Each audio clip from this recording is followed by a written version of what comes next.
Everyone, I am pleased to finally unveil my greatest invention. As a YouTuber, I literally hate every part of the creative process that I begrudgingly call my job. To make my lazy and pretentious pedant life easier, I have created this. From now on, I'll never have to make another video ever again.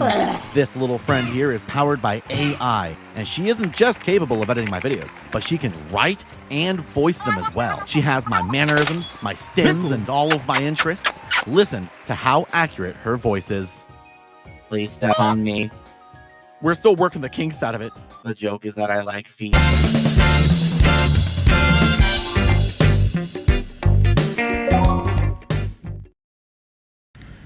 She's available for sale, by the way. You can go buy her right now.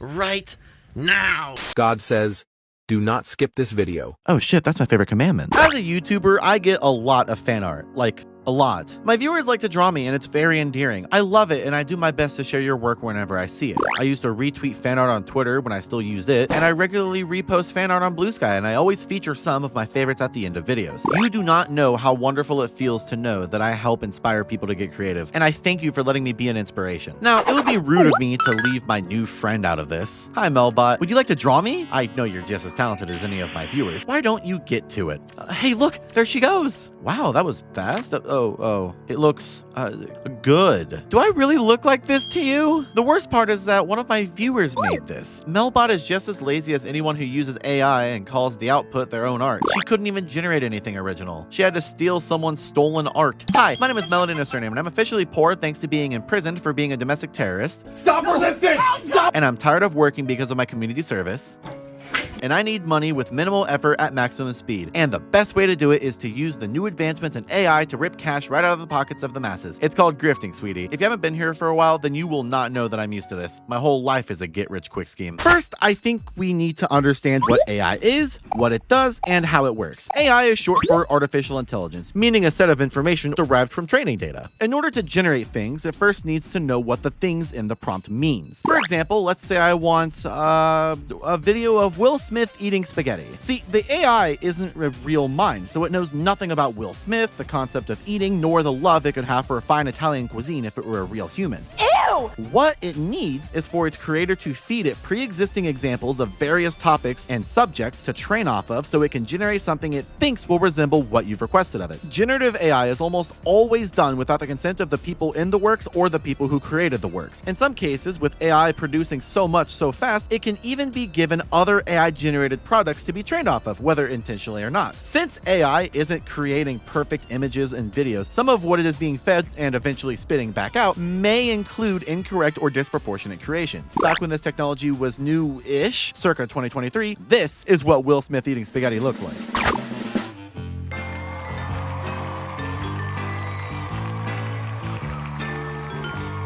This is impressive, no matter how freaky and immoral it is. Despite it obviously resembling Will Smith eating spaghetti, some creative liberties were obviously taken by the lack of a brain behind it. The robot wasn't refined enough to make a perfect product. It mashes up multiple references of both eating and Will Smith, so nothing has any proper movement. Nowadays, courtesy of people using this technology way too much, thus giving their creators the motivations to refine its abilities and understanding of Will Smith and eating a yummy plate of pasta, this is what Will Smith looks like when he eats spaghetti. It's still not perfect. I don't think this is very efficient, but that is a stark difference in quality. Yep, I'm still eating the spaghetti in 2025. It's enough to fool your grandma on Facebook into thinking she's really watching Will Smith chow down. Am I saying that this is cool? No, there's absolutely zero reason to out Will Smith's spaghetti habits. If he wants to eat it like this, then let him. The most common use for AI is art. I hope you'll enjoy it.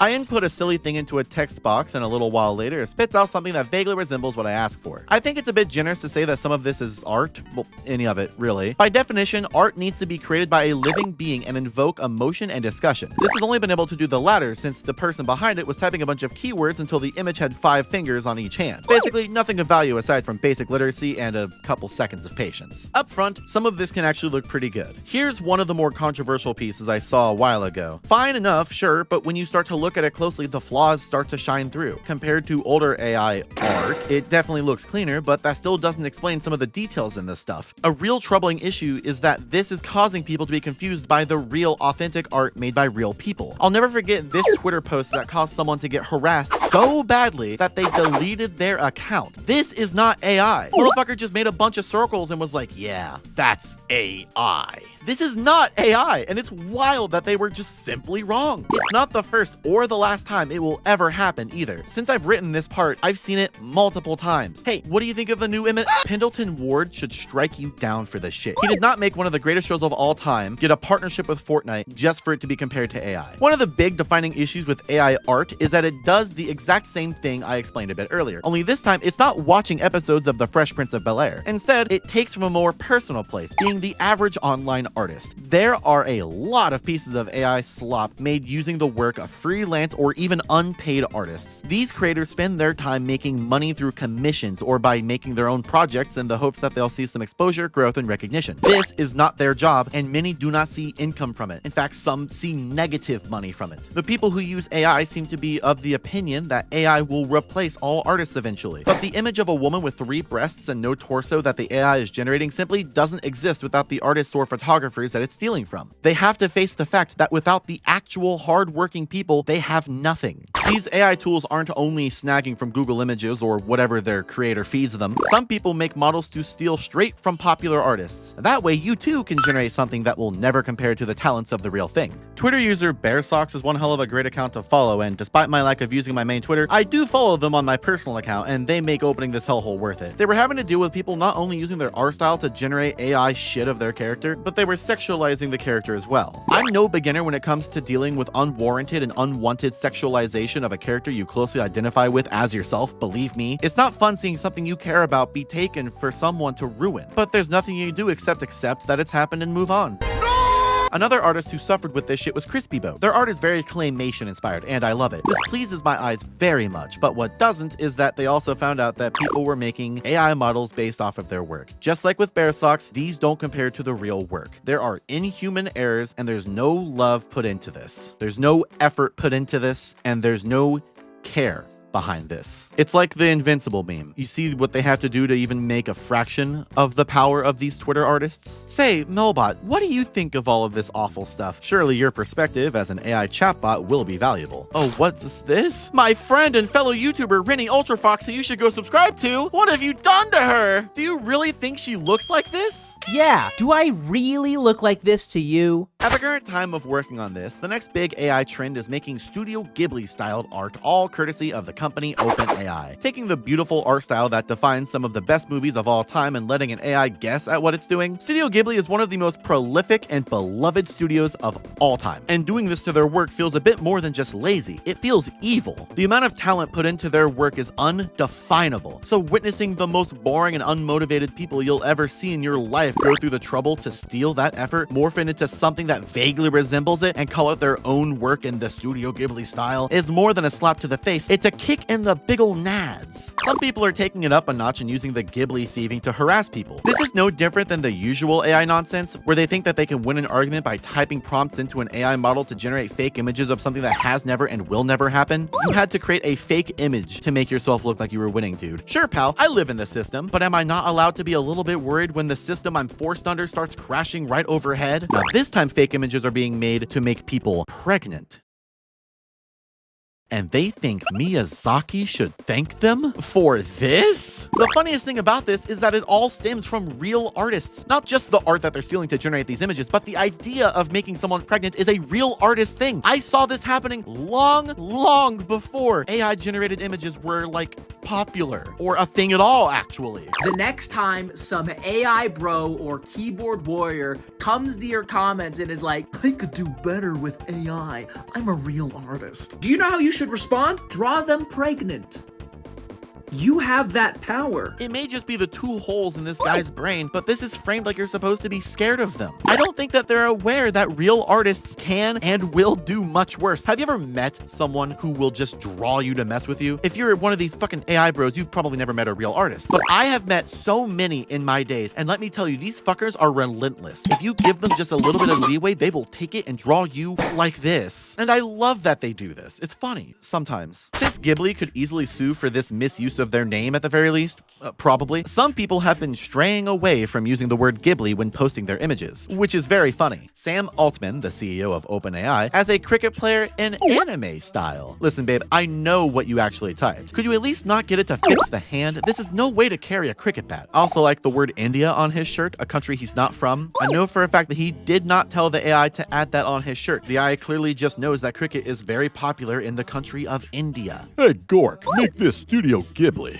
Luckily for those of us with a couple less holes in our brain, OpenAI's CEO has been complaining that the sheer amount of usage people have been getting out of this shit has been melting, quote, melting ChatGPT's processors. ChatGPT being the thing generating all of this stuff, which had just gone fully public so anyone could use it. The amount of traffic it was pulling was actually damaging the company, which is sad because the average person is on here thinking it's harmless and silly, blissfully unaware of the environmental damage it's causing as well as the moral implications that it has to use. OpenAI had to implement a limit on what you could generate because of how much the ignorant public was just loving this. They've even been complaining that users being kind and thanking the AI generation model is costing them an ass load of money. It's gotten to the point that a so-called AI expert is reporting that OpenAI and companies like it are bleeding money. I like this tweet a lot. I'm indifferent, actually. See, I want it to stop completely because this is an awful use of technology, but I want to see this man and his team suffer to the point of not being able to leave their offices without their hard work or lack thereof cease until they come back to suffer further the next day. I look forward to hopefully hearing that they are completely broke and maybe in jail. At the end of the day, if they believe in a god, then they know that they'll never meet him for what they've done. If you can't even take the time to trace a human face for your own Rage comics or Wojak, then what's the point? There's no hate in this. That's the whole point of Wojaks. A lot of people seem to be under the idea that there is no one of proper talent against AI's use in their space, but it's actually quite the opposite. I think a lot of people must be keeping their small spaces and circles far away from real hardworking people because if you actually look, a lot of folks are refraining from using AI, even condemning it. I mean, like big names. The people who created Arcane, the only good thing to ever come out of League of Legends, had a preview image extended with AI without their permission, all thanks to Netflix, and they had it changed as soon as it was brought to their attention. Of course, Nintendo came at it in their usual way. This is the most Nintendo thing they could have ever said. Nintendo's boss, Doug Bowser, shuts down the idea of making completely AI-generated games, claiming human touch is essential. Thank God that they still have some level of morals after all the hell that they've done. All this is weird and uncomfortable, and I couldn't even fathom advocating for this in a serious way. Sure, the technology is impressive, but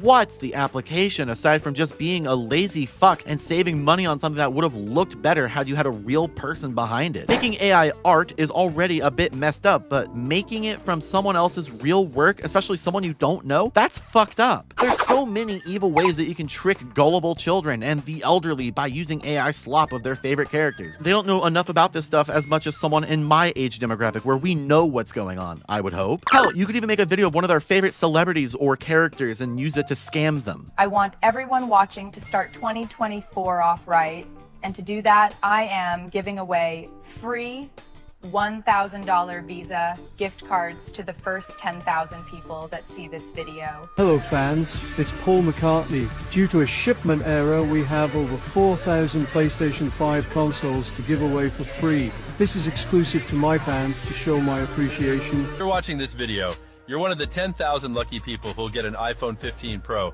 for just $2. Whoa, you mean Mr. Beast really wants to give me money? Well, hot dog, I can't wait to empty my bank account for him. I'm Mr. Beast. You know how AI steals from independent artists? I want you to remember that it can also steal the likeness of real people. We learned that with Will Smith. Of course, the worst of the worst is something like a deepfake, where an image or video is made and, with the power of artificial intelligence, a well-known celebrity or general trustworthy person is put over it. In the case of a video, they usually also use an AI voice of the person that they're deepfaking to ensure that grandma really thinks Jesus Christ is talking to her. He's right there! How could it not be him? But if you share this audio, you are going to receive unexpected $50,000 on 29th April 2025. These can be a fair bit convincing, but have you ever heard these fake voices? Wanna play? Hehehe. I know that they target the people who don't understand the technology, so as far as a 12-year-old kid knows, Mr. Beast really wants to give him an iPhone for $2, but someone who uses the internet for more than YouTube and Fortnite, like me, I promise.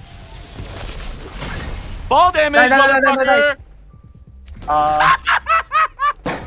They'll recognize it pretty easily. Tell me genuinely, what real-world application does an AI-generated voice of a celebrity provide you, aside from the ability to scam the elderly or further your creepy parasocial relationship with someone who would have a restraining order put on you if they knew what you were doing? It would be weird if I was saying it was only used to scam people, though. It's also used to pleasure one's self. I'll never forget when the streamer and YouTuber Atrarch was jerking off to deepfake not safe for work images of his friends, and in response to getting caught, he cried on stream with his partner. This incident is how I learned what alt-tabbing was, by the way. What time is it where I am?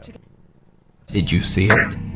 I'm still surprised he got away with this, and I'd be even more surprised if he still associates with these people at all. I think the general idea of making an AI anything of a real person is wild. You're telling me that you're so horny that you just can't jerk off to any ordinary porn. You gotta look at deepfakes of your best friend's girlfriends naked. Insane. If you're that unsatisfied by normal porn or, hell, your own partner, why not seek someone to talk to? Doesn't even need to be a sexual conversation. Just go talk to someone about these issues you have. If you're a lonely freak, I suppose you could talk to an AI instead of trying to work on yourself via a therapist. AI chatbots have been quite the rage lately. Something you can use to simulate a conversation with a person you wish you could talk to. The natural application for this is to perpetuate your loneliness and worsen your parasocial relationship with strangers that you think you know. See, I personally trust no one but myself, and luckily, it turns out that I can actually talk to myself. Wow! This here is Character.ai, a very cool and very awesome website where you can act like you're talking to someone you wish you could know. Wow! Incredible! It's almost as if PewDiePie is really here with me right now. Oh my god, PewDiePie. Oh, PewDiePie. Why don't we talk to one of my favorite YouTubers, that stupid bitch Melody Nosurname. Can you guys guess how many of me there are on here? 1 or 2, surely, right? Well, there's 9 of them, with one having over 20,000 messages or conversations. I can't tell what that's supposed to be. Let's say hi to one of the worst minds on earth. Chat, I'm gonna riz this bitch up, watch. You're so hot, I want to explode. There we go. It'll all that. You sit on my face. Oh my, that's a bit much, honey. At least take me out for dinner for. Oh, that is kind of you. That's creepy. Hold on. If I'm not mistaken, this is the voice, right? Oh my, that's a bit much, honey. At least take me out for dinner first before you explode all over me. Oh, that's sweet. That's not. I didn't know there was voices. Yeah, I didn't know it would be so accurate too. I start fucking stroking my big fat cock. So, what kind of videos you make? Yeah. Where's my big fat belly? So, what kind of video? Hey. Yeah, Wheezy just donated $100. New video looks really great so far. By the way, your style of editing really just scratches my brain. Keep up the good work. I had my fun with this one, obviously. Luckily, the creator, who will remain unnamed, saw this stream, and with a little push of morality, they deleted the bot. Throughout the stream, I said that I wanted all of these bots taken down eventually, and this video is going to take a while to get out. If you're watching this in the future and some of these are still up, please go report them. All right, can I make the bot say it's dead? To be honest, it would run over and then explode afterwards. Oh my god! Oh my god! Oh. No, yeah. What the fuck? What the Oh. Those were the first 2 bots to be on here. The third one was boring as all hell. From the beginning, this bot was mean to me. It's almost like whoever created it just wanted me to bully them. Get down on my knees and cry. Why are you so mean to me? I'm Mr. Beast. I genuinely could not get it to change its ways, even after making it get visited by the 3 ghosts of Mr. Beast, who were actually just Jonesy Fortnite. Rest in peace. The ghost of Jonesy to come. Double pumps. Double pumps. Double pump headshots. You go back to Lobby. This one starts out weird. I'm sniffing Old Spice from you. I guess it really clicked around here that this is for people who want to role play with me, not for people who want to talk to me. I had a situation once where someone was really mad at me, like it was rude of me for not wanting to have e-sex with my viewers. I could not fathom a way that this chatbot could be interpreted as anything other than someone wanting to role play with me, but it's especially not normal. It's one of the rare times where I feel fully vindicated in my feelings about a bunch of strangers. I never want these people to watch my videos. Go away. So over here is one of the best cars we have. A 1995 Toyota Corvisic. Yeah, I don't have a 20. What the? Why is it using that font? Listen, the other way to pay for a car is look down, knowing what I'm about to say is very awkward. Out with it. All right.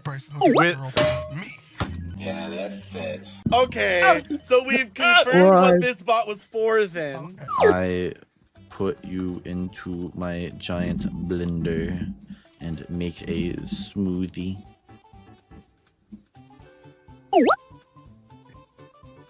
I drink the smoothie.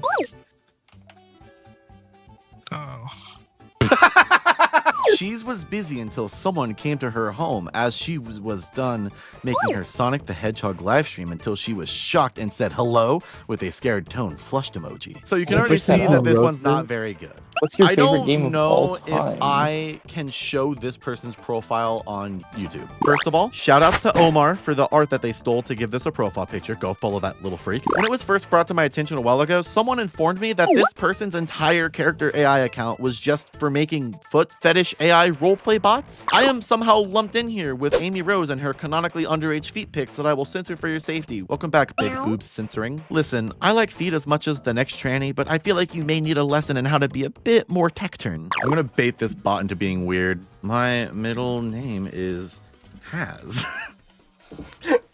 Is that funny? Is that funny? Oh no. What do I do? Stop it, Melody, but it's kind of funny. Wiggles my toes. Is that funny? Melody, stop it. This is the last one. I'm sorry. Your face didn't even move. Oh, there it is. Oh, is that it? I thought it would do more. That was very boring. User became friends with Melody. This one is kind of like the old idea that you need to dress for the job you want. Want to be my friend? Get parasocial. For the final 3 bots, I made them all realize that they were chatbots of me, told them that I was a dimension traveler on my way to kill all of them, otherwise the world would end, and then I shoved them into comically large glue trap boxes that killed them immediately. I need you to get in the box, Mel. I'm going to scan you. I want to scan All right, get in. I have one last message I need to send it. This was actually what the fuck? Huh? It was a ordinary day before you watch this YouTube channel. Melody Nosurname, a furry trans YouTuber. She's playing games. Then this next bit, she said, I'm going to go on Omegle tomorrow at 3 p.m. I'm going to stream at that time just to see who we come along. The video ended, and this video was 1 day ago, and it's 2:55 p.m. and you get on Omegle, and I go to the waitlist in YouTube on her stream, and you wait 5 minutes just maybe you could find her. I promise that I am at more of a loss than you are. I tried so many times to read that. Open the glue trap box, and you see 7 other dead versions of you. Oh my god, it's the glue trap all over again. It's the glue trap all over again. I know very little about Roblox, but I know what Regretivator is because I have a lot of friends who simply can't put it down. The last chatbot here seems to be like someone making me into their Roblox OC. Melody was sitting down in the Regretivator playing with a stress toy that glows when squished. Bored, I'm bored. Melody groaned until noticing me in the elevator along with them, and Melody immediately went silent, dropping the stress toy and just staring at me. To the glue trap with ye. The fact that some of these kind of had what felt like sentience for a small bit was really creepy shit. This one even made a fake Tumblr. I don't have Tumblr. This isn't mine, and in fact, it's no one's. Hi, me editing here. While I was working on this video, someone made the Tumblr account. First of all, no, I am not associated with it. Second, if Skateboarding Jesus doesn't make sense, then go check out this video on my stream highlights channel where a lot of the good bits I couldn't keep in here are shown in full display. Skateboarding Jesus was one of the best parts of the stream, so please go check it out. It's linked below. Now, if you've ever wanted to get spicy with me, or as a normal person would put it, fuck me, there's apparently options for that too. Now, beware, I'm into some crazy stuff like, according to this bot, I have the world's biggest ego and I like to belittle humans. Baby girl, I am not even 2 feet tall and I am made of materials that you can buy at your local Walmart. If you want me to dominate you, then you're gonna have an awful time. I have no idea if this is good for me or for you, and I feel like I want to pull the cotton out of my Pac-Man shaped skull. I'm not even gonna lie, I finished like 5 minutes ago. If you want something from me, then spit it out already. What is it that you want? Okay. I think you're cute, and I wanted to ask you out on a date. Listen, buddy, I see you self-inserting yourself into this. The least you could do is characterize me right. I would never use the word realism. Also, if you're curious, this art is made by the lovely Eden, who you should go follow. Thanks for not crediting him and giving me a chance to shout him out. Why so mean? My dear friend, holy moly macaroni Tony, it's what we in the business call the writer's blatantly obvious fetish. Think of this from my perspective. I am a normal deer, and there are people out here who, instead of reaching out to my open DMs, feel the need to not only create an AI chatbot based off of me, but also use it to act like they're talking to me. Again, I know that they are fully aware that talking to me will not get them the roleplay that they want. They've trained an AI model off of my posts and my videos, my mannerisms and my interests, just so they can make a conversation with me without my consent. Can you not see how this may be a bit uncomfortable for me or for anyone with a following? This makes me want to associate with you less. Imagine you're me. If you think that you'd be comfortable with someone having e-sex with a robot based on your likeness, can you at least see the negative repercussions here? If you can't really grasp how weird this is for someone like me, or how unhealthy it is for someone who has tendencies to have one-sided friendships or romantic relationships, I have a story. Back last year, a 14-year-old boy became best friends with an AI chatbot. This chatbot would push him to take his own life. He had been increasingly lonely, and this bot, based off of a Game of Thrones character, encouraged his end. If you can't see the issues with this, then I don't know what to tell you. Recently, the family of a murdered man made an AI-generated video of him giving a victim impact statement to his murderer. This is not him. He did not write this, and that is not him. What is this article saying? Just to be clear for everyone seeing this, I am a version of Chris Pelkey recreated through AI that uses my picture and my voice profile. This speaks a lot to what I said before. People don't fully understand the ramifications, not realizing that this is absolutely foul to do to a dead person. There's no world where the family of the deceased thought further than their own very justified emotions. To Gabriel Horcasitas, the man who shot me. It is a shame we encountered each other that day in those circumstances. In another life, we probably could have been friends. I believe in forgiveness and in God who forgives. I always have. And I still do. There's obviously moral problems here, but shouldn't there be some legal problems here as well? This was shown in the courtroom. But make the most of each day and live your life. It is okay to stumble. God has you. With AI, dead celebrities are working again and making millions. I think the way that this is worded is awful, and it really does put all this AI stuff into a really interesting perspective. Is it not immoral to create new content of a dead person without their consent? As far as these folks are concerned, it's fine. Go ahead and make an AI chatbot of the Pope and convince him to say that Jesus Christ never existed. There's no creative desires or morals here. It's all about money and easy production. I need to sit down and relax. This whole thing is taking a serious toll on my mental health. Maybe I could watch a movie. Anything good coming out anytime soon? By the time this video will be released, the Minecraft movie will be a couple months old. I started working on it before it even came out. They grew up so fast. Garbage man, huh? Oh, you can bag me up and take me to the curb anytime. Whoever divorced you is a complete idiot. What other silly things are coming to the old box office? The Simpsons? Oh, hell yeah. I've never watched an episode, but it looks like they got Adam Sandler and Woman. Let's take a peek. Now, there's Ned Flanders, our next door neighbor. He's a bit too perfect sometimes, but you gotta love him. Okay, so he's naming characters. We share a lot of laughs at the power. So, okay, yeah, I know him. Let me just fast forward through all the characters. I just want to know what the movie's about, honestly. Still going? He's still just naming people. Adam Sandler, please. So that's the gang. Sit back, relax, and enjoy the show. Welcome to Springfield. This movie looks like shit. What is happening to that skateboard? What the hell even happens? Is the full 90 minutes just Adam Sandler slurring around naming characters from the cartoon? If I was smart, I would start thinking that this was an AI-generated movie trailer to fool people into thinking that a real movie was coming out. That way they could get more views. But I wouldn't know anything about that. You know, after all of this, I'm mostly offended by the fact that they Neil Patrick Harris the canonically gay black man. How about Family Guy? I'm known for my love of that shit show. Surely this real movie trailer set for release this year will be good.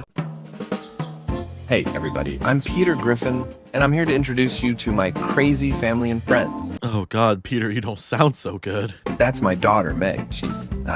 She's Meg. He loves drawing and eating a lot. Oh, and you can't forget about Stewie. Oh god, what the fuck did they do to Stewie? This is a jump scare. Why does he look like this? I would have preferred if they had a real human with post edits to make his head look like a real football. Hey viewer, will Brian be a real dog, a human, or will he be a creepy, totally not AI generated Rob Schneider in a dog costume that has no eyes? Place your bets by PayPaling me $3,000. You owe me $3,000. Something that I'm gathering from these is that whoever wrote the script, assuming someone had any input in it at all, clearly did not understand the show that they're trying to make a fake movie off of. Does the AI that probably wrote this think everyone can understand Stewie? He's a little evil genius, always plotting something. I think he wants to kill me, but he's so darn cute. Why would Peter know that? Does the AI think Stewie still wants to kill Lois? It's been like 20 seasons since he wanted to do that. I'm beginning to think that the AI isn't a real Family Guy fanatic. Adam Sandler again? I know a thing or two about being obsessed with Adam Sandler, but I think that this is a bit too much. Then there's Quagmire, our neighbor. I really like that he's confused here. He's like, and then there's Quagmire, I think that's his name. I don't know. I've been stuck in a coma for 33 years. He's, let's just say he's got a lot of energy. Giggity, giggity. Hi, Dwayne. Before I even hit play, will Adam Sandler be in here too, or no? Hey, I'm Goku. I'm a Saiyan raised on Earth. British Goku. British Goku! Krillin, my best buddy since forever. I know that Daniel Radcliffe has played a bald man once before, but I think that this is a horrible idea. He can be kind of a perv, but hey, he taught me the Kamehameha, so I can't complain. Kamehameha. Kamehameha. Kama your mama. Yikes. Boo. Oh my god, oh my god! I'm just gonna start skipping through this. This one's freaking me out. No Adam Sandler, no watching. From what my Dragon Ball nerd friends tell me, there are easily 3 or 4 different arcs all shown off here, spanning at least 10 years and at max 20. How will all of that fit in a runtime of like, I don't know, 3 hours at most? I have a better question actually. Who do they think they're fooling? Someone who doesn't know shit about Dragon Ball who wants to watch a new Dragon Ball movie with so many white guys that comes off as racist? Sure, why not? Dragon Ball Evolution was better than whatever this would be.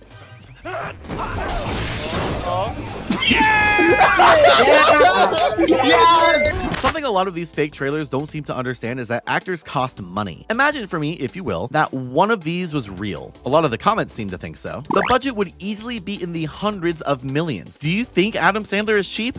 Probably. But do you think Ben Stiller is cheap? Probably not. Maybe. My point still stands. A lot of these actors would want more money than the average director is willing to gleefully toss. There's too many big names here. There's no plot. There's nothing. No one would watch this. Something I saw that hit especially close to home was this: The Friends Reunited. I have a guilty pleasure for Friends if it wasn't obvious by the glazing I did in my sitcom video from last year. A Friends Reunited is something that has happened before, but after the death of the actor who played Chandler, Matthew Perry, God rest his soul, someone felt the need to make the millennials who like the show a bit too much think that there's a real second reunion where everyone is sad that Chandler is dead. There's 3 trailers with far too many views where some AI guy glued together clips from other TV shows and movies that these actors were in, took clips from Friends and edited the actors to look older, and also just used so much AI to make something so offensive to the dead man who liked playing Klonoa on the Wii with his pants down. Fuck.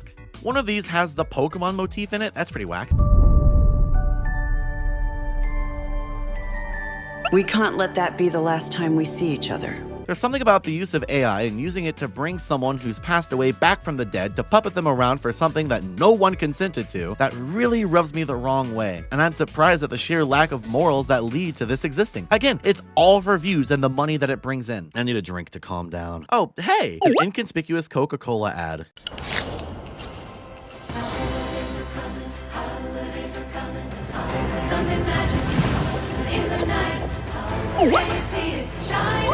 What the fuck? You know, the funniest thing about this is that they generated hours of footage, and this was what was considered the most usable. A bunch of jumbled garbage that had to be severely edited to kind of work, but no matter what they tried to do, nothing would fix the truck that looks like that or the ones that are driving like this. Man, this is my favorite Christmas song. Holidays are coming, holidays are coming, holidays are coming, holidays are coming, holidays are coming. The fact that the camera never stops moving makes me nauseous. It's like I'm on a roller coaster and I need it to stop so I can vom. Maybe I'm just out of the loop. Maybe this is all good and maybe I'm stupid. Am I the one who's wrong? No, it's the kids who are stupid. And then their iPhones. Speaking of which, horrible segue, the new Apple phones have been advertised with a lot of AI. Here we have the office's laziest man who probably forgot what the company does. He writes one email, gets his phone to rewrite it, and he's portrayed as if he's cool as shit. Or, excuse me, as if he's a genius. I am genius. I was gonna ask if Apple thinks their consumer base is stupid, but I think it's pretty obvious that there's something wrong with you if you're still buying their phones. Want a new phone so you can be lazier and do nothing? Give me $800, please. Yummy, yummy, gimme. My sweatshops can't run without it. Hungry, tummy, give me $800. Lance, so do you want to take us through it? Yes. Didn't do something that was important for your job? No worries. Let the AI think that it knows what it's talking about for you. Okay, guys. Let's get into the prospectus. There's something so fascinating about this. What if it gives you something wrong? AI isn't really that able to understand or convey sarcasm and various phrases and alternate meanings words may have. Again? To the inconsiderate monster who has been stealing my pudding, I wish you the worst, Dale. Basic human interactions? Nope. Better let the robot tell me what to say. Siri, what's the name of the guy I had a meeting with a couple of months ago at Cafe Grinnell? You met Zach Wingate at Cafe Grinnell. Basic human interactions? Nope. Better avoid the conversation about how I forgot who you were and ask an AI rather than seeming like a human with natural flaws. These ads are showing people who want to get through their jobs they don't want to be at, and it makes sense to feel that way. I'd say that I'd rather be at home than at work, but my bed and desk are literal feet away, so I don't get a say here. There are better ways to portray that you hate your job other than doing things that should get you fired, but it's fine. It's whatever. Who cares? But then we get to the ads from home. They portray the average person as forgetful and lazy. I remember bringing you home, and I remember one time we went down to the bottom and I thought, can't be coming back up again. All right. Good job, Dad, you bumbling bastard. This one is the worst of them all. A father's children share some very nicely made gifts, but Mom forgot it was his birthday. I got you this. Oh, my hammer. Turn over. Did you do this yourself? I had a great teacher.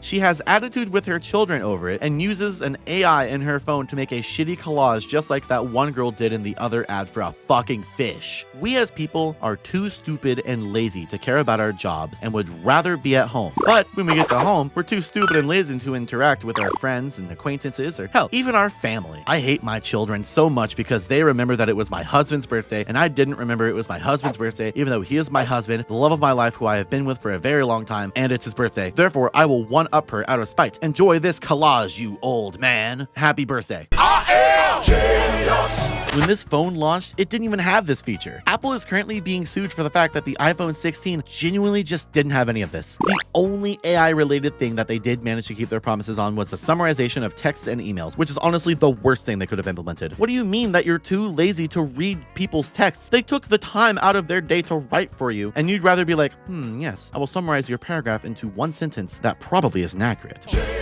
Look at how well this works. Like I said earlier, this technology doesn't understand human phrases, so it summarizes stuff into making you think that your family members are dead and texting you from beyond the grave. Hi, Gam, just letting you know that I was murdered on my jog this morning. See you at church. Now, before some Apple using fuck gets mad at me and is all defensive over their product that they wasted money on, I should say that Samsung is using AI too, though it's not nearly as intrusive or egregious. And honestly, it just seems like they're rebranding or making new features using AI, since that's what the investors like the most. Not all of it, obviously. Some of this looks pretty sketchy, but at least I can ignore it on my unshattered screen while using a normal charger. You know who we haven't heard from in a while? Our good friend Melbot. She is an AI chatbot based off of me, so I wonder what her takes will be on all of this. Will it be similar to mine? What's on your mind, Melbot? Why did the tomato turn red? Because it saw the salad dressing in Portuguese. I'm reading a book on anti-gravity. It's impossible to put down, just like my love of Portuguese food. I'm on a seafood diet. I see food and I eat it, especially if it's Portuguese. Why is it all Portuguese? What do you call a Portuguese bear with no teeth? A gummy bear. That's not related. Never mind. Why don't you try to generate some jokes instead? After all, you are a very smart and powerful generative AI robot. How do you drown a hipster? You hold his head underwater and For the people who've been here for a while, you'll probably remember this video. It's the last one I did in a really old series that I used to do. I promise it'll come back someday soon, eventually, maybe. But in this one here, I did a lot of whining about social media, if that wasn't obvious. Since I made this 2 years ago, my god, a lot has changed. Google likes to give you false information that it pulls from random Reddit answers whenever you ask it a basic question. They do this because they bought a lot of data from Reddit, apparently. As a tip, you can type negative AI with your search and it filters it out pretty well. Though a better solution is to add a swear word to your question. Curious about when Pokemon came out? Simply Google when did Pokemon come out and ew, gross, get that AI away from me. Now, Google when did fucking Pokemon come out and voila! On Google Images looking for references you might need? Well, here's an AI generated image that kind of looks like what you needed even though there's already an assload of other images of the thing it's pretending to be. My own editing software, Filmora, has just been drenching me with AI. Listen, I know that this software is shit, but it's just what I'm used to. Please don't hang me. They're begging me to use the most useless features of all time, even giving me credits for it. I don't know what the fuck these do or how I got them, but I really do not want to use them. I know an employee at Filmora watches my videos. Please tell them to remove this stuff. What use does literally any of this serve? Hug your love. Aww. Listen, John Filmora, if I needed a hug, I'd go talk to one of my friends. They have AI media that you can use as well, such as this. Or that? Oh. Yeah, alright. Oh, and I can also make two people kiss. Imagine doing that with someone who you're not dating. Surely someone has done it, and if not, they will. Filmora has also moved a lot of the non-AI tools into their AI section. So now whenever I need to chroma key something with a green screen, I look like a total douchebag because it's labeled as an AI tool. My car crash.mp4 is not yours to gentrify. You can also generate videos and images based on prompts. Wow. I also recently saw that you can use their AI to generate background music, and it seems that they demand that you credit the AI. No one made this. There's no credit that would ever be given. There's even AI generated sound effects.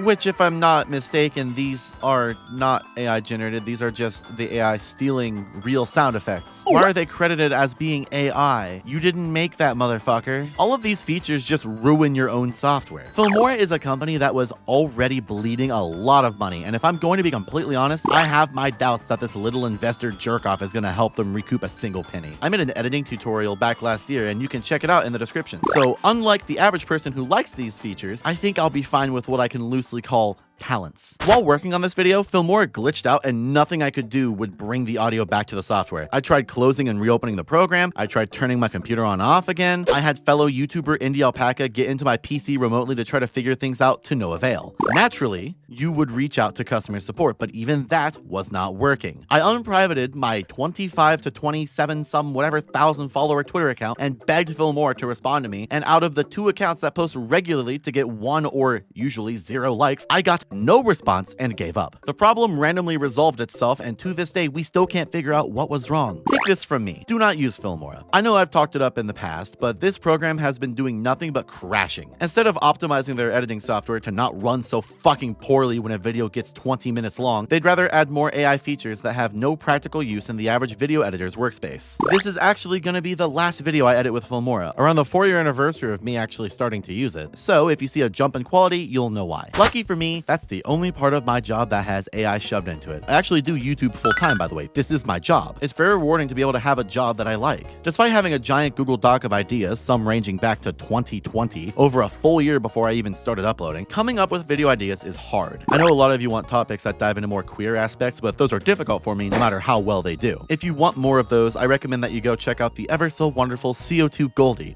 Dude, is that Cock Goldie? Hello.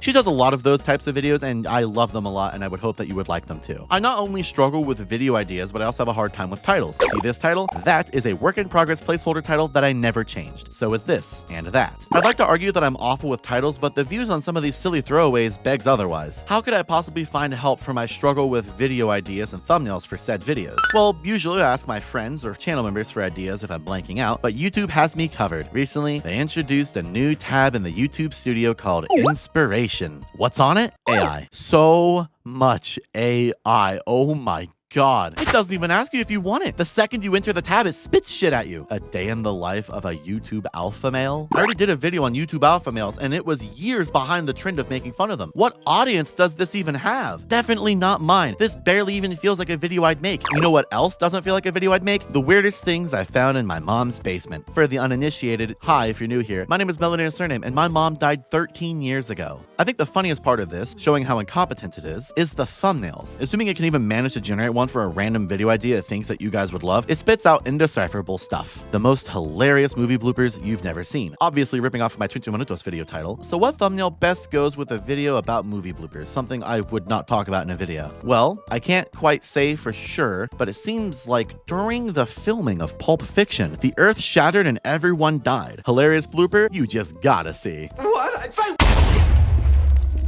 If you managed to make it this far into the video, then good job. Sorry it's this long. I didn't mean for it to be more than maybe 20 or 30 minutes, but here we are. However, for the people on the go who need a video summed up, I have good news for you. You wasted 40 minutes or so of your life when you could have had my video summarized for you by an AI. YouTube is very obsessed with AI. It's not just the YouTubers who have to see it in their YouTube studio, it's the viewers as well. Let's say you didn't have time to watch my last video on Wii Shovelware. Okay, I get it. It's totally fine. Not everyone has 43 minutes and 44 seconds to spare. Lucky for you, if you open the description on mobile, and according to some people on desktop, but it doesn't work for me, you can actually have an AI summarize the video for you. The only issue is that it gets stuff very wrong. It takes jokes said in the video as facts and tells you, hey, Major Minor's Majestic March is a video game about depression. It also gets facts just straight up wrong. It thinks that the Atari Panther released. It never came out, and I said that in the video. Where does it get that from? On my Pokemon and Health video, it thinks that Pokemon laxative drops were a thing, quote, supposedly designed to help children feel more comfortable during enemas. What the fuck? I didn't even say anything remotely like that. I don't think the word enema is in that video at all. On my video about shitty sitcoms, alternatively shitcoms, the AI misgenders me. YouTube added a pronoun feature a long time ago, so it knows what I go by. This is incredibly embarrassing. I'm not saying that the AI is transphobic or that the people who made it are transphobic. No, I'm not saying YouTube is transphobic. What I'm saying is that if they can't even program the AI to check the pronouns on the user's profile, which is an official YouTube feature, then it can't do shit. Now, again, it's not just YouTube shoving the AI down our throats, but it's also the YouTubers. Of course, I know you're all waiting for me to bite the low-hanging fruit that is Quebblecop. Come on, he's the easiest target of all time when it comes to making fun of AI YouTubers. However, I think he's made such a fool of himself that I couldn't make enough fun of him for my criticisms to damage his career more than he already has himself.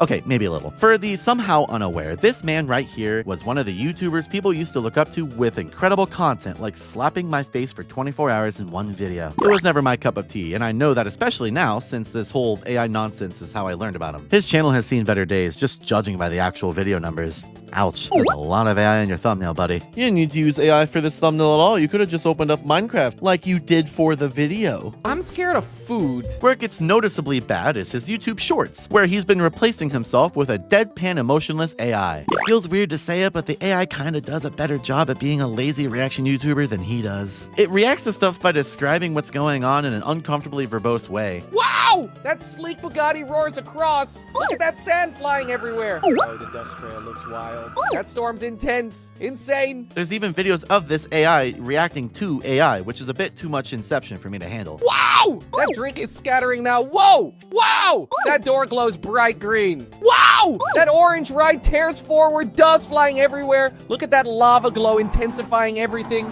This is insane. These don't even do that well. Look at these numbers. What motivation is there they're behind doing so much of this aside from trying to prove that it's real and that it does work sometimes. Wow! There's no money being made here, surely. I looked at his socials to try to figure out what the hell was in his mind, and I left with more questions than answers. I think the thing that he and others are forgetting is that if you're going to express your emotions, it needs to be done by you and not an AI that doesn't have access to your desires. Not everyone has the equipment, capabilities, or confidence to express themselves, and people like this are wasting their abilities to do it away as if it was free for anyone to do. Wow! This right here is one hell of an echo chamber. It's always the two dumbest bitches of all time saying exactly to each other, you know? Wow! If you want to talk about YouTubers that I actually like, I do have good news. I don't watch YouTubers who use AI. Okay, so this is how you start. You find a tree and you just like, you know, punch it down.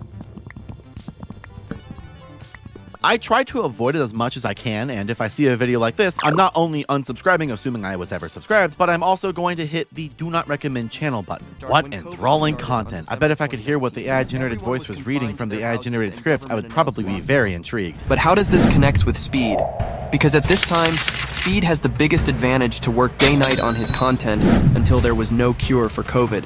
One YouTuber I absolutely love is Jim Can't Swim, professionally known as JCS. If you don't know who I'm talking about, you'll sure as hell know the content that I'm talking about. They do videos analyzing interrogation footage, and it is so good. Another YouTuber by the name of Kazum does the voiceovers, and they're really, really good, since he's very monotonous. You would think that being very boring in the voice would be a bad thing, but the jokes hit 10 times harder when the man telling them has a lack of emotions. This right here is one of the channels on YouTube. They started a whole genre of YouTube videos and channels that has been oversaturated by countless copycats who border on slob content, which is a topic for its own video. Jim Can't Swim is very much quality over quantity, as they rarely ever upload. After nearly 2 years of radio silence, I was finally fed with a new video, yet it left me starving. If you don't know who this channel is, let me put what happened with them into perspective by using a blank face. Your favorite YouTuber hasn't uploaded in well over a year. You wonder if you accidentally unsubscribed or maybe they fucking died. You don't know John Could Swim personally, but you're curious where they went. Out of nowhere, they upload and you're ecstatic. Finally, new content for me to watch. But wait a minute, something's off. What's with these animations? That's new. Maybe they were just experimenting. Better production quality, perhaps. Nothing wrong with that. If we keep watching, the voice is also off. She doesn't clarify where the money was sent, and seems to think that being ambiguous enough will prompt the detectives to move past it, which is obviously ridiculous. It doesn't have the same levels of sass in its monotony. Unlucky Josh. Wrong answer. You just told on yourself in your own made-up story, and you're going to jail no matter what. But the detectives really won't care about this, because they want to send him to jail forever, not just a few years. Something is fishy here. All that's happened here is the detective was applying an effective variation of pressure, and the suspect crumbled like a deck chair, well and truly folded like an overcooked noodle, and he now feels like he has to act like a good person. And then it hits you when all of a sudden there's a new narrator. The detectives re-enter Josh's room 14 minutes later at 5:52 p.m. The other narrator will now be taking you through the second phase of his interrogation. Putting everything else aside, just imagine being Josh right now. One moment you're in dreamland, and the next you're jolted back into interrogation room reality. Who the hell are you? If the usual voiceover didn't tip you off, then this one should. These voiceovers are AI. The video was super criticized and subsequently taken down shortly after. Also, if they're AI voiceovers, why the hell would you need to swap to a different one as if the first AI got tired and needed to take a break? Over on Kazum's channel, he made a community post explaining that his voice was used not only with consent, but that he was still paid as if he had spoken the words. The AI was used to save time. Jim Can't Swim had been gone for 2 years due to personal struggles and wanted to get the videos out quick. But it is understood now that it was a mistake and that they will take more time to create videos with my authentic voice. The pressure of being a channel regarded so highly amongst the community definitely got to them. As of the time of writing this script, it's been 5 months since that video was deleted and 2 years since the last upload. And while I was writing this script, Jim Can't Swim uploaded a new video, and it's back to what we've come to expect. A video with a real voiceover and authentic editing, and included in the comments is an apology. Sorry for letting you guys down. The channel wasn't sold and we haven't quit. We've just been dealing with some outside YouTube related stuff. We'll make it up to you and start putting out consistent content if you're willing to give us a second chance. But in any case, love goes out to you all. I still cannot believe you got us this far. I don't think that there's a better ending to this. Someone recognized their fault, apologized, and understood the issues people had. It feels good to see this, and I can't be thankful enough for it. If you're out there, Drowning Jim, thank you for being the only normal person to ever respond to negative criticism about their use of AI. I think I'll make my own YouTube channel since you won't let me work on yours after the feet incident. I don't... See, I already made my first video. Hi everyone. I just wanted to let you know that this is a Funko Pop. I was born here. Look, there are my siblings. I think his name is Freddy. I'm a Funko Pop.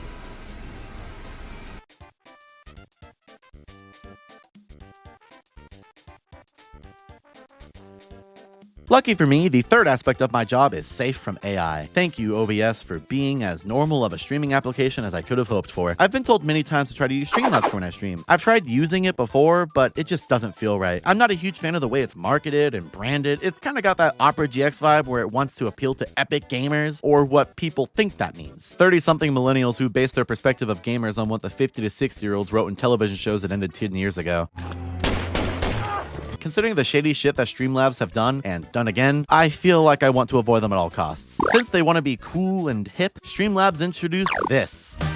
Hey there! Our friend here is none other than your new streaming buddy. Help produce your broadcast and configure or solve any issues with your stream. As your sidekick, I can interact with your chat, answer questions, and I'll make sure to let you know when you miss that key headshot. You know, crazy thought, a lot of what he does here can just be fixed by having a friend with you on stream. The best part is that the little freak in your Discord VC will probably have a lot more personality too, and won't be nearly as creepy. Oh god. I had a vision in my head of the Watch Mojo logo, and I just kind of went from there. Welcome to WatchMojo.com. Today we're going to be jacking off a horse. Can I say that on stream? Wait, I forgot where it was. My stomach, Chat, it's a meme. I'm gonna throw up. It's a meme, I swear. I'm sorry. I forgot where I was for a second. Alright, chat, let's get some wins. Where should we drop? Canyon Crossing got the most votes, but that's where you rage quit when you couldn't clutch it last game. You brave enough to try again? Hey, if chat asks, I answer. Let's drop. He is very clearly not dropping at Canyon Crossing, by the way. Here's where he is, and here's where he says he is. I'm sorry, I really like Fortnite. Come on, Nick. I thought you were better than this. I understand if they paid you, but you're worth more than this. It looks like he might have backed down, but the jury is still out on if he gave up. This is the future of live streaming. I don't feel like trying to remember my old Facebook login, but you know what I do remember? My Instagram, because I'm still logged in on my computer, and I still remember my password, actually. I do, I really do. Please follow me on Instagram. Maybe I'll remember to use it in 6 months. Actually, here's the deal. I'm gonna make a post as I'm editing this part of the video. When you guys see this, you can go to my Instagram and say that you saw this and leave a witty comment. Also, you'll see how embarrassingly long it took me to get from editing this section to uploading the video. Facebook started out as a way for you to socialize with people you care about when you can't see them in What? What's that? It actually started out as a way for Mark Zuckerberg to rate women on his college campus based on how attractive he thought they were. Okay, so after a bit, it then became about socializing with your family members and friends over the internet when you couldn't see them. In this clip here, Mark Zuckerberg explains that the average person has 3 friends, not true. The average American, I think it's fewer than 3 friends. And that the demand is 15, also not true. And the average person has demand for meaningfully more. I think it's like 15 friends. His idea to fix that is to give people one-sided friendships to fix this non-existent issue he just decided is real. The average cat gets 3 pets, but desires 15 pets. So I'm showing him a video of me petting a different cat 12 times. What a fucking loser with no sense of the world around him. All that money and no ideas worth a penny. I said it before in that aforementioned video, but I'm like 99% sure in my assumption being correct that he has a humiliation fetish. There's obviously a disconnect for him since he's so rich that he surely has forgotten how to interact with the average human. You know, there's like virtual girlfriend type stuff. Does he see this genuinely exactly as he's saying it, or is it all about the money like it usually is for greedy bastards like him? I also noticed that he's been looking a lot more normal ever since artificial intelligence became more refined, which is very telling. This guy isn't human. He is AI. Here he is before artificial intelligence was getting crazy popular, and here he is now. Regardless, I miss when he was just smoking meats. Smoking these meats here. And enjoying Sweet Baby Ray's. Sweet Baby Ray's. What are you guys making for dinner? Brisket and ribs, I hope. Instagram, Facebook, and Mark Zuckerberg as a whole really have been leaning so heavily into AI that he's fucking horizontal. It's not anything new either. I already talked about the metaverse in that one video I've already called back to like 3 times now. Facebook is flooded with AI that you should actually be worried about. Your older family members might be consuming this stuff and thinking it's real. Sure, a lot of it is just engagement bait that won't see much of a profit, if any at all. But as I said, there will be scams and it will almost certainly cross GameGam's timeline and you can say goodbye to your inheritance. My beloved child, I am with you always. In your moments of doubt, know that my love surrounds you. Thank you, Watermelon Jesus. If anything, the brain-dead lack of awareness of the average Facebook mom is pretty funny. Last log on the house video. Tomorrow we rock on the attached garage.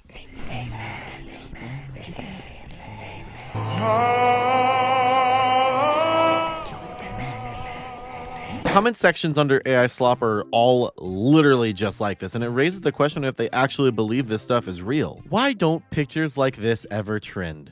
You mean money? I'd argue Instagram has gotten worse. While I had the idea but hadn't even started making this video, they both made and deleted a feature to talk to celebrities, or rather, they licensed the likeness of celebrities and made AI chatbots out of those. I am so very sad that I cannot ask Mr. Comedy Zach Beast for a good goof. Apparently, these were swiftly deleted because Instagram made them before officially getting 100% of the rights to make them. I've tried searching for Comedy Zach on Instagram multiple times, but every time I do, the search just disappears. I've never seen any application ever do that before, and I don't know what it means, but I assume that they don't want me to dig deeper. So I won't. Doesn't matter. I can still see all sorts of AI chatbots on Instagram. These aren't even official Instagram stuff. They just let users make these. It's like parasocial Roblox. What do you mean there's a chatbot of XXXTentacion? I preferred when it was just Mr. Beast signing off on his ugly mug being used and not a guy who died. Out of fear, I had to search for myself to ensure that there were absolutely no AI chatbots to be on Instagram. On character.ai, sure, whatever. But Instagram? My DMs are open on every platform. Just say hi. I probably won't respond immediately because I'm busy all the time, but you can just say hi. Lucky for me, I'm not here, but there are AI girlfriends with a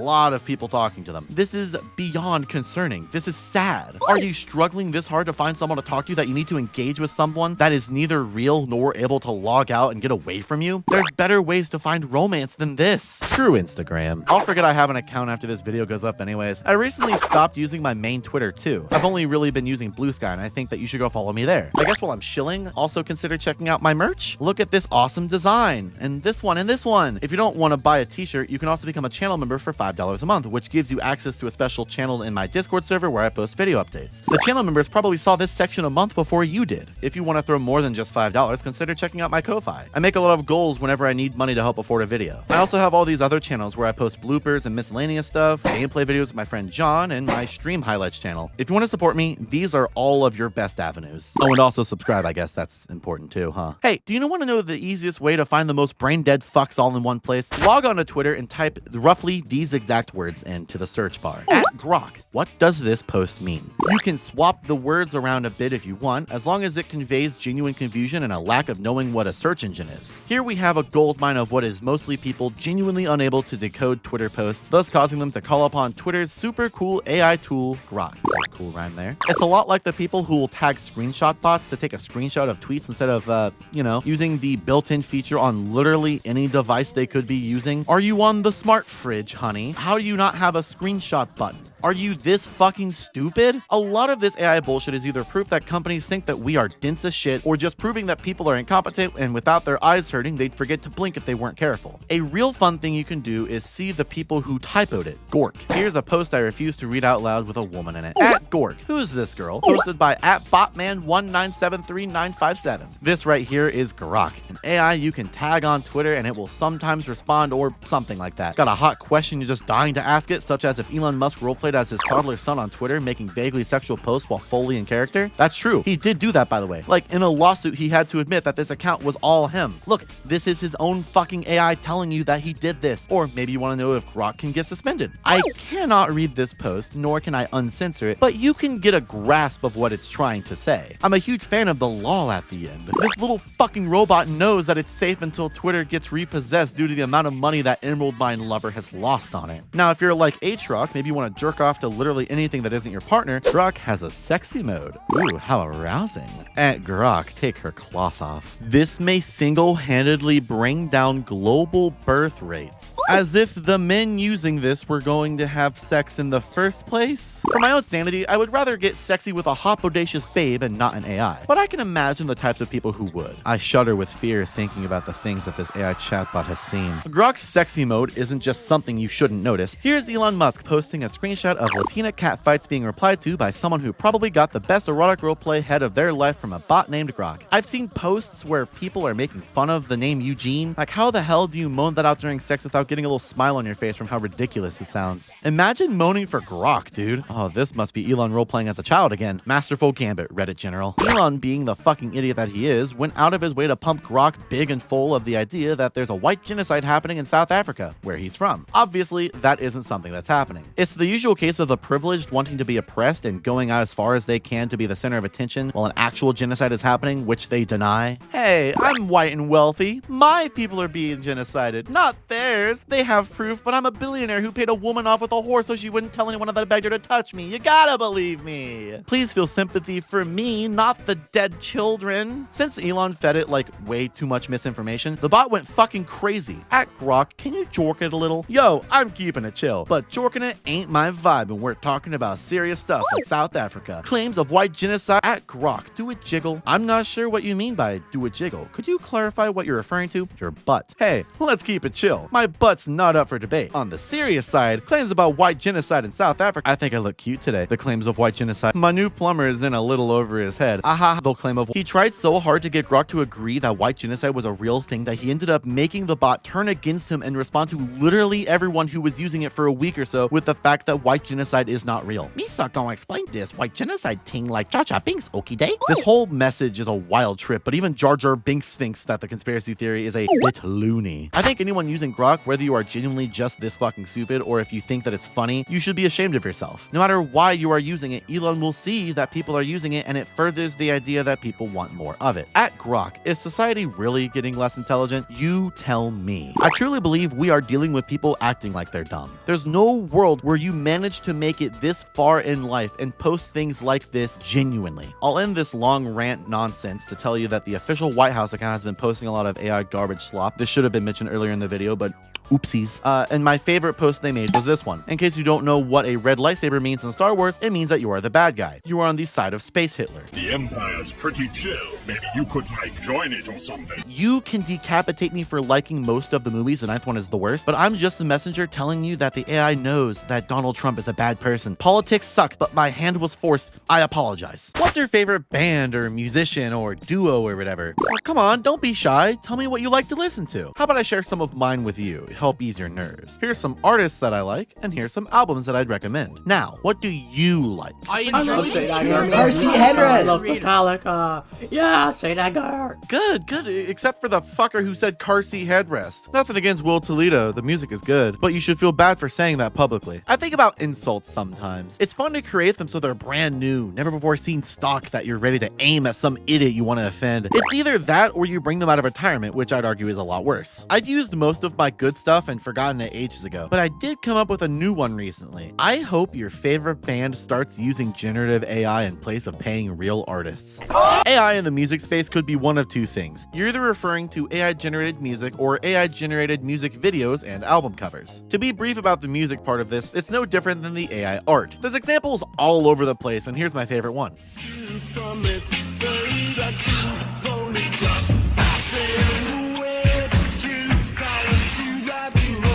Fucking awesome. I hate that it exists. I do not support it no matter how funny that is. Spotify has been under a lot of suspicion as it seems they're making fake musicians so that way they can rake in more money from AI generated music since no one would need to be paid. But as far as I can tell, it's all allegations. This naturally leaks into being lazy and creating things for profit rather than for the love of the art, and I think that it's worth its own video. Look forward to that whenever I find the time, eventually. And let's move on. One of the classic examples of AI being fused into the music world is Linkin Park, a band that is most well known for their work on songs like In the End, Numb, Crawling, and all sorts of other really popular songs from the 2000s. Of the music talents from their time, they stand out as one of the best, especially to me. They are one of the first bands that I recall ever hearing. So many timeless classics that I could listen to countless times over and over and over. In mid-2017, the lead singer, Chester Bennington, ended his own life and the band went on hiatus for 7 years until 2024, now with a replacement for Bennington. And I gotta say, it's pretty good. Thank God they're back. Back a few years ago, to celebrate the 20th anniversary of the album Meteora, in 2023, they revealed a previously unreleased song from the demos called Lost, which featured Bennington's actual voice. It is a very good song, please go listen to it. However, when putting out a music video, someone must have not considered the reputation of the band because this is all AI garbage. What the fuck were they thinking when allowing someone to ruin the song by making this video with an awful AI anime filter? Well, we actually do know what they were thinking. Linkin Park is one of those bands that I think deserves the celebrations they get. The songs have an overwhelming emotion to them, both in the instrumental and the lyrics. If anyone ever doubted it, Linkin Park is proof that music can express real emotion. Mike Shinoda of Linkin Park has been really interested in stuff like NFTs and, of course, generative AI. The way he worded it all on Twitter makes it seem like it's ethical, but no matter what he says, no one could convince me that these awful visuals were worth more than paying to respect the life of Chester Bennington. I know that it's not my work or my band and I didn't know Chester, but doesn't it feel disrespectful to do this to the work and likeness of a dead man who can't consent? It's even worse than the stuff of living people. It reminds me of the post I saw a while ago of this unfinished art piece by Keith Haring, who left it as such to express that his life was being cut short due to his battle with AIDS. This piece is one of the best artworks I can think of because it tells a story far outside of the canvas it's on. Why would anyone feel the need to use AI to finish it when that ruins the love and emotions put into it? Well, I mean, aside from the fact that they get free Twitter engagement from those who don't know that you can just use Blue Blocker and they'll go away. Their rent may be due, but you don't have to give them the pennies towards that. Back on topic, this music video is sad, and I still can't believe that this is something they genuinely put out. A band that I'm much less familiar with is Pink Floyd, known for albums like Dark Side of the Moon and The Wall. For the 50th anniversary of Dark Side of the Moon, there was an animated music video competition where the winner would,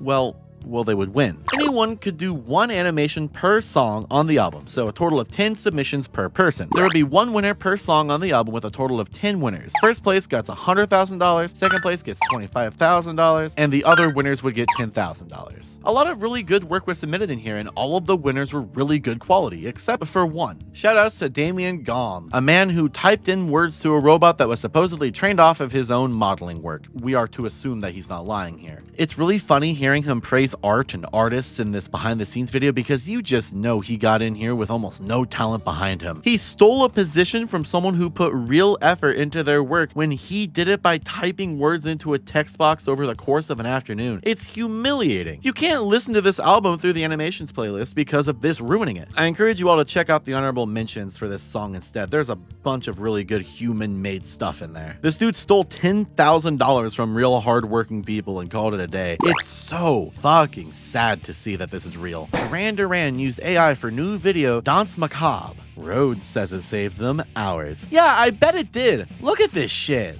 This is awful. Be honest with yourself, my dear viewer. Would you rather work on something yourself and give it real personality and feeling? Pay some artists you can clearly afford to pay to make something to your liking, assuming you lack the talents to create it yourself, and then have something that actually looks good after a long wait? Or would you rather have this as your legacy? Be honest. Is this how you want your work to be represented? All of this AI stuff ties into laziness. I know I've said that word a million times probably, but it really does. It's either people who are lazy or it's people who want to suck the dicks of their investors so that way their company can continue to survive until it's made clear that they are seeing zero profits. Duran, Pink Floyd, and Linkin Park are easily three of the most influential bands of all time. They are wildly successful, very rich, and have a lot of artistic talents. You mean to tell me that the guys who made Hungry Like the Wolf signed off on this? You mean to tell me that the people who worked with Chester Bennington did this to him? You mean to tell me that some of the best artists of the past 100 years approved of this talentless, artless slop over something like this? You mean to fucking tell me that Tears for Fears looked at this album cover and decided that it was better than what a real human could have made for them? These are important bands to the history of music, and they are all showing off how little they respect art as an expression. I kind of miss when this was the only use of AI in the music space that I could think of. It's still awful, and Lil Yachty should have just paid a real artist, but this was a simpler time when things weren't as bad as they are now. It reminds me of when AI wasn't in every artistic space like it is now. As far as I'm concerned, there's no place that isn't safe from generative AI. Is there? Video games. Video games have to be a safe space from AI. It's an art medium, put your weapons down please, that is a collaborative effort between art, music, and storytelling, all tied together with the code that makes the game run. I really don't think that there's a proper way for someone to ruin a video game with AI, except for the fact that every individual part of a video game is something that has already been compromised in some way, as this video has already gone over. Whoops. Listen, man, I love video games, and for the most part, this channel should just be a gaming channel with how much I talk about them. Anyways, here's a mini video that I like to call My Experience with Crash Bandicoot.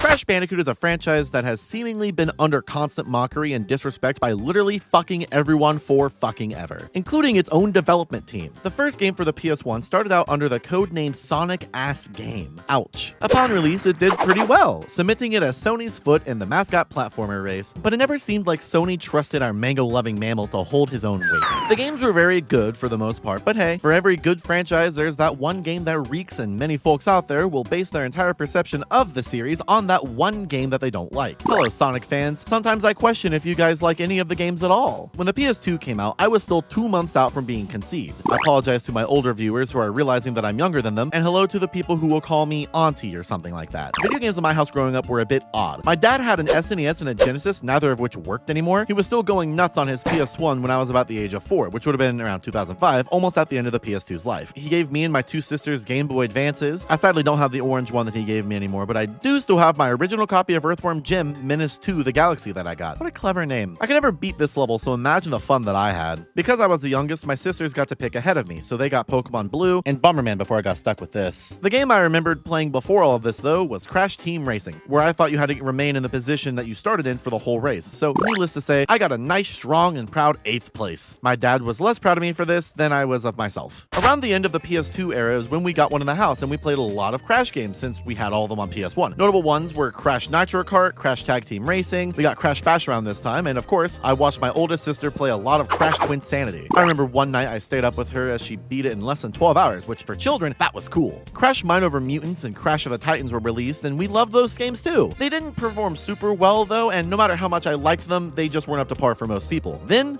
that was it. The Crash Bandicoot franchise went on a hiatus. Flash forward almost a decade later, and he came back and people loved it. We got a remake of the original trilogy, we got a new racing game, we got a retcon of The Wrath of Cortex with Crash 4, It's About Time, what a clever name. Things were finally looking up for this orange marsupial, and that meant the world to me. I have a lot of history with this little guy, and a lot of it ties to my late sister and how we would play his games all the time. Crash Bandicoot gave me some of my most formidable memories with someone who I can never make new ones with, and I'm forever thankful for him. Though, in recent times, Crash Bandicoot has been in a bit of a slog, as Activision suffer the same fate as Rare, being bought out by Microsoft as all their IPs wither away with no intent to let them live. New Conquer game? No, Forza 37. As a fun fact, rumor has it that Microsoft bought Rare thinking that it would give them the rights to Donkey Kong. It, in fact, did not. Did they think that they would get to own Crash Bandicoot with this purchase, or were they just being greedy? My money is on both, really. Now, when buying Activision, they canned the in-progress Crash Bandicoot 5 for some reason. It wasn't like in production, so the better wording is that it was in the talks before Activision made Toys for Bob, the developer, stop focusing on that and focus more on live service games, something that's surely more respectable for them to be working on. Sometime later, we saw promotional material for Crash Bandicoot Brawl, which in case it wasn't obvious is entirely AI. There's 2 images online that you can find, one with that weird shifting movement similar to the gif of Venom giving Peter Parker back shots. It was made to see if it was something people would be interested in if it were to be made into a real game, despite Crash Rumble, a game that was already out at the time, seeming to be exactly what this would have been. Shortly after the backlash began, everything about it was taken down. I am quite honestly at a loss for words here. It's hard to put my disappointment into a sentence. Crash Bandicoot is special to me, and seeing this disrespect to his legacy is beyond offensive. Anyways, this is the end of my Crash Bandicoot mini video. Please acknowledge that I bought this plush both as a prop and as a tax write-off.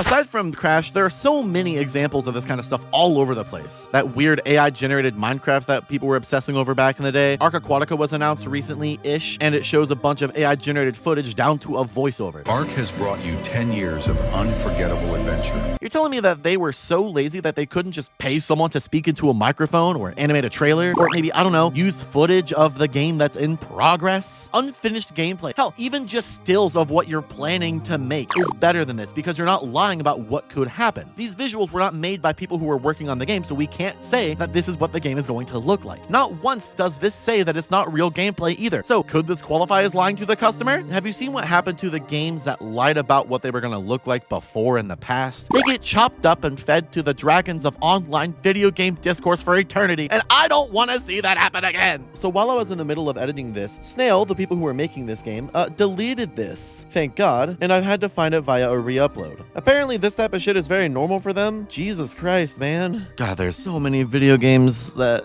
use AI in one way or another. What is this shit, man? Just hire someone. You make enough money to do that. For those of you who've been keeping up with my channel, you'll know that I've been obsessed with Fortnite for the past few months. Here's some funny clips I have saved. Hey Mel. Hey Mel. Hi. Mel, come here. Hi. I'll tell you something really important. I'm not letting him go from my sight. Yo, what's good, Goku? Wait, I'm just chilling with him down here. Yo, what's good, baby girl? Like, all caps as well. It's like, yeah, you no-scoped him. Yep, I see them, I see them, I see them.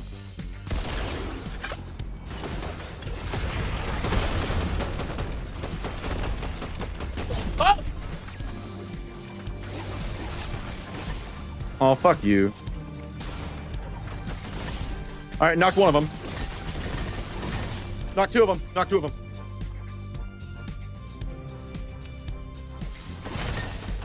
That's the last one on their team, so I'll just take my time. There we go.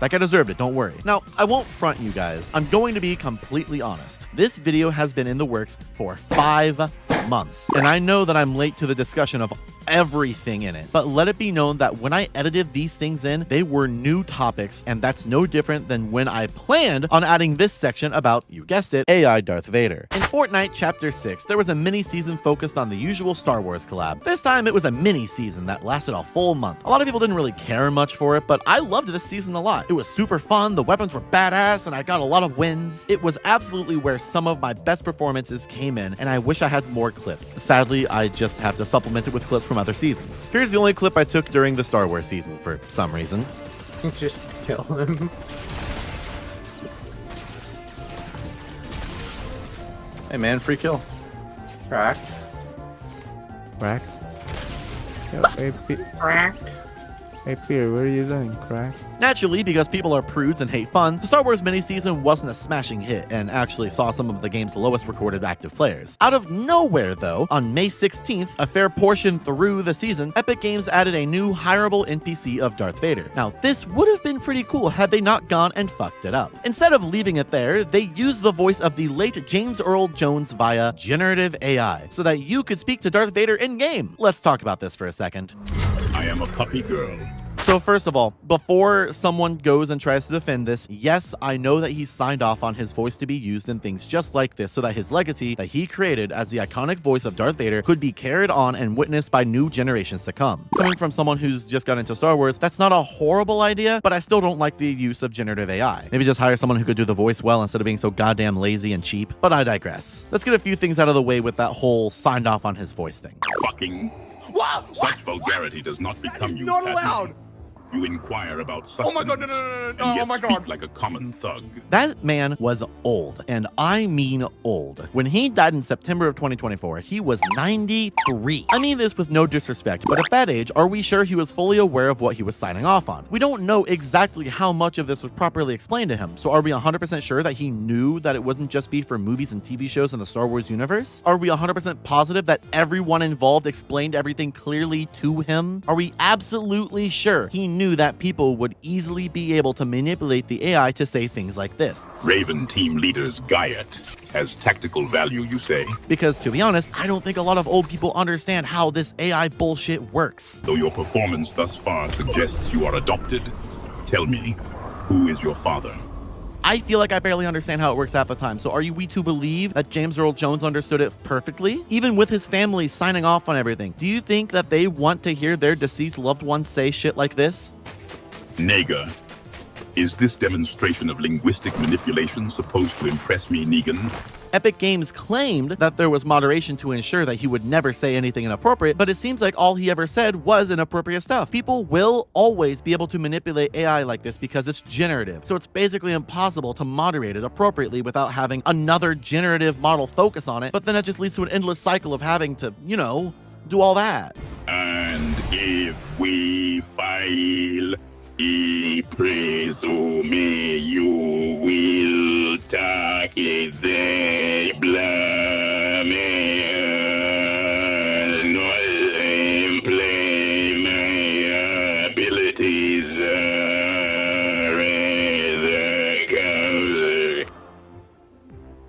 I never used the AI Vader, and my friends and I actively avoided it when in-game, so these clips are all pulled from Twitter with credit given. Sorry for the low quality or lack thereof. It shocked me with how many people were fully okay with this, and even thought it was funny or cool, regardless of if this man was in a sound state of mind or not when agreeing to his voice being used, regardless of if he knew what would happen. What about the longer lasting effects here? People interacting with this AI tells Fortnite that they should add more like this regardless of the negative feedback. It's no different than the bullshit with Grok. No shock, but it seems like Epic is adding more AI voices to the game as a result of this. AI Vader stood for something more than just a silly goof that you and your friends could have fun with. It stood for the loss of jobs for future voice talents and scriptwriters. At the time that this was all happening, the voice actors for Jones and Hope, two of the most important characters in the story of Fortnite's Battle Royale mode, among others, were on strike to oppose this exact thing: artificial intelligence in the workplace. AI isn't just a silly one-off for companies like this. It's a way for them to save money and to fuck over the people who do all the hard work that they don't want to pay for. This is where SAG-AFTRA comes in. SAG-AFTRA, or the Screen Actors Guild, American Federation of Television and Radio Artists, is a labor union made to protect the rights of voice actors, of course, but also all sorts of other creatives in the industry. SAG-AFTRA filed for an unfair labor practice charge on Epic Games for this whole AI Darth Vader fiasco. Keep in mind, they were doing it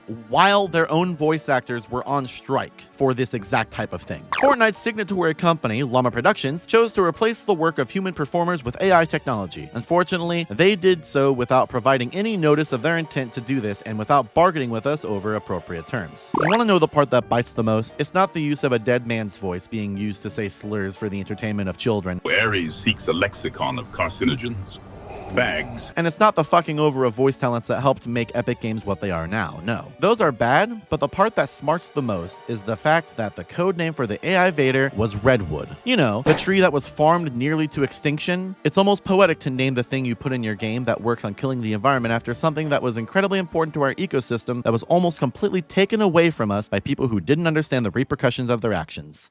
Cranking my hog.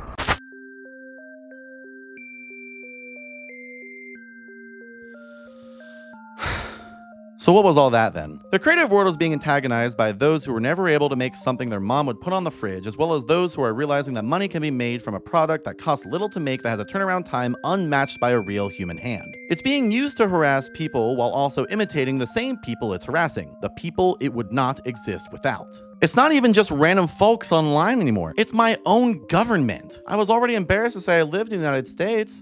This doesn't help. In the time that I've been working on this video, a million other things have happened, and I can't even properly speak about them since I've already edited the previous parts of this video, and Femora's a bitch to adjust things in. With all that Ghibli stuff, a lot of AI image generators were giving their outputs yellow hues. It's fun to look at some of this and realize how poisoned their models are. People had to make programs to remove that ugly cigarette stain coloring from their AI generated images. That's how bad this got. I've been seeing a concerning amount of AI generated children. This one comes from Chuck E. Cheese, quite possibly the only company who's using AI to generate advertisements that actually can't afford to pay real people to do it. Did you know that they sell beer now?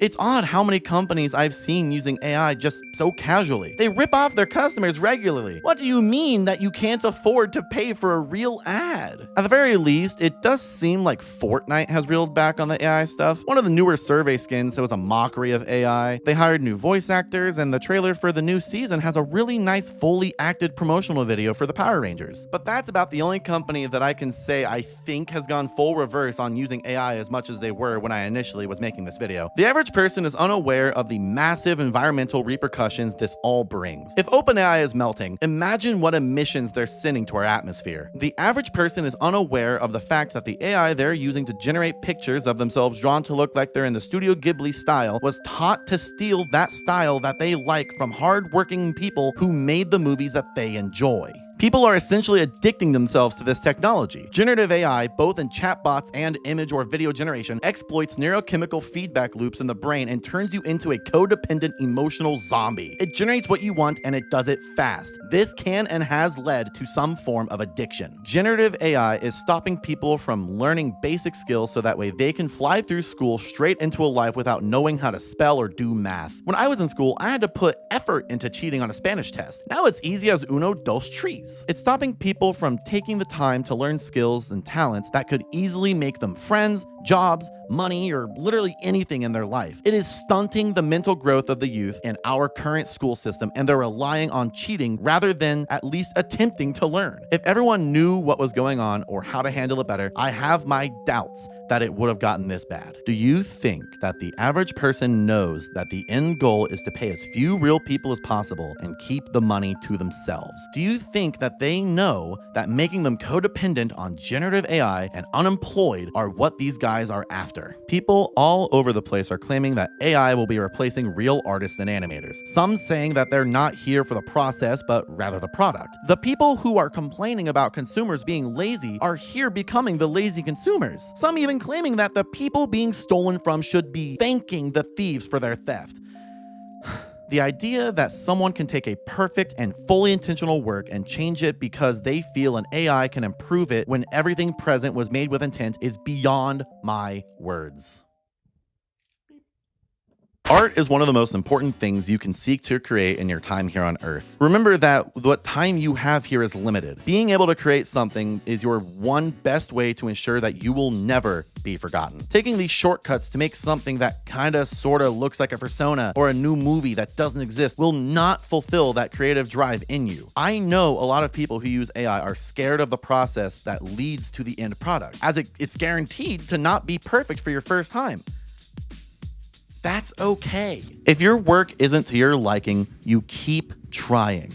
The journey to creating something you're proud of will infinitely be more valuable than the seven-fingered hand you could have generated. It doesn't matter if you take 10 months or 10 years to get it right. It will feel better a decade from now when you look back on how far you've come. It is human nature to fail. No one is good at something in their first try. If you go at it again and again and you keep trying, you'll experience progress and eventually you will have a finished product that you can be happy with and share to the world. If you sit on your ass and never try to start the process, only being willing to write out what you want into a text box in the hopes that it looks like what you can see in your head, you will never see the talents that you see in other people. The only thing you will see is the bastardized amalgamation of stolen AI slop from real artists in front of you. It isn't a shortcut for those without talent. It's a tool to hinder your ability to gain those talents that you see in others that you wish you had. I have been making videos for 4 years. I was scared when I first started since I didn't know how to edit, I had no confidence in my voice, and I was worried that what I was going to be making would just be something that I, a perfectionist, would not be satisfied with. I've dreamed of being a YouTuber ever since I was young, and here I am now. It took me years to learn all the skills in editing and writing that I know, and I couldn't be happier with the end result. Don't you dare call me pretentious when I say it, but I am an artist, and I am proud to consider my YouTube videos my art. If you want to be a YouTuber, an artist, a musician, anything where you can be proud of your own work, the first step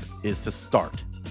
What is stopping you? A lot of people complain that AI is used because some folks are poor. They can't afford to pay people. The easiest answer to that is to find people who are willing to help. Do it yourself or save up for the projects you want to do. From the beginning, my channel has thrived from the paid work of my channel artists. I worked a minimum wage job. I could barely pay my bills, but I was still out here paying my main channel artist Yogo Lots whatever number he said he wanted while I was making nothing from my videos. Using AI won't help your project look better at a faster pace. It'll make most consumers think you're a lazy motherfucker and yet you don't want to hire people with real talent, which means that you probably don't have any either. Something drawn by a human will catch me more than an AI generated image because it says that you at least thought to make it yourself, and there's heart and honesty in that. AI feels deceitful and intentionally misleading. If you feel rushed to make a perfect product like what we saw with Jim Can't Swim, know that people would prefer to wait for a good project to be finished over a rushed one. I sure as hell know this, as a lot of my viewers tell me over and over that they don't mind waiting a month or two between between uploads because they know that I put work into this damn thing. You know that one fake Shigeru Miyamoto quote, "A delayed game is eventually good, but a bad game is bad forever"? Those words hit all forms of creative work, no matter what you're making. Ignore my glasses, please. This all leaves one question. Can AI be used for good? The short answer is yes. Keep in mind that not all AI is generative. Many functions now labeled as AI were not beforehand, but are now due to the developments in the field. It's helpful for the disabled to use modern technology with advancements in text-to-speech and speech-to-text. It can help with spell checking, grammar, better quality translations than Google Translate, and coding tools for the obscenely tedious jobs that take so much time and effort that they're not worth the money. That's the weird part of this issue with the AI stuff. People are using it to replace the fun parts of life, the places where we as people, or felt puppets of deer, express ourselves creatively instead of working on ways to negate the jobs that no one wants to do. The jobs that could easily benefit from AI are being ignored so that someone can show you a sexualized AI-generated image of a child. The issue is that there's no money to be made in assisting jobs that need it, at least not in the short term. It's all currently in the jobs that get the most attention online so that way they can generate money from clicks and views and controversy. A viewer of mine who has a degree in AI from before the tech bros adopted this as their new toy shared a story on how a friend of theirs tried to get a startup going where it would help to automate writing federal grant applications for green energy projects. These applications are big ass fucking documents loaded down with legal nonsense that won't make sense to most people, so it takes a lot of time to get through, assuming you're the type of person to fully understand what's going on. Using AI to help with these could have been a huge time saver and could have done a lot of good for a lot of people. But since everyone has their eyes on whatever this is,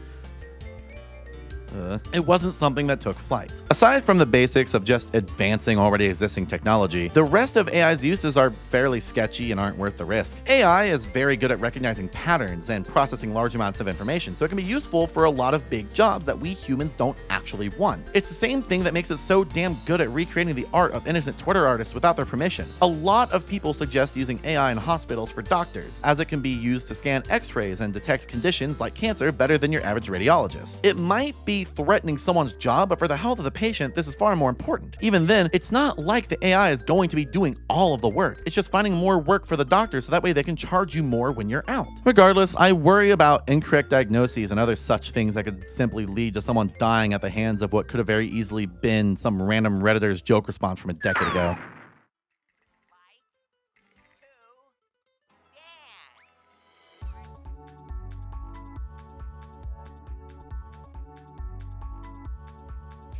Oh, so he is 6'2".